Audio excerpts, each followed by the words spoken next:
ನಮ್ಮ ಎದುರುಗಡೆ ಮನೆಯವಳು ಕಸ ಗುಡ್ಸಿ ಗುಡ್ಸಿ ಗುಡ್ಸಿ ಮೂಲೆ ತಳ್ತಾ ಇದ್ಲು.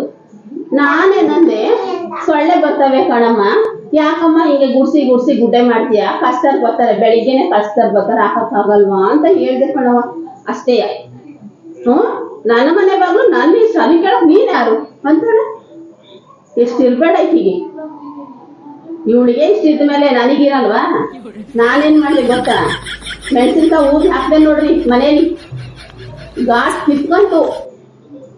ಆಮೇಲೆ ಬಂದು ನನ್ ಕೇಳಕ್ಕೆ ಕೆಮ್ಮಿ ಕೆಮ್ಮಿ ಕೆಮ್ಮಿ ಕೆಮ್ಮಿ ಕಿರ್ನಾಗ ಹಚ್ಕೊಂಡೈತಿ. ಅವನು ಕೆಮ್ಮಿದಾಳೆ. ನಾನು ಹೇಳ್ದೆ, ನನ್ನ ಮೆಣಸಿನ್ಕಾಯಿ ನನ್ನ ಮನೆ ನನ್ನ ಇಷ್ಟ, ಅದನ್ನ ಕೇಳಕ್ ನೀನ್ ಯಾರು, ಹೋಗಿ ಮುಚ್ಕೊಂಡಂದೆ. ಓದ್ಲು ನೋಡ್ರಿ.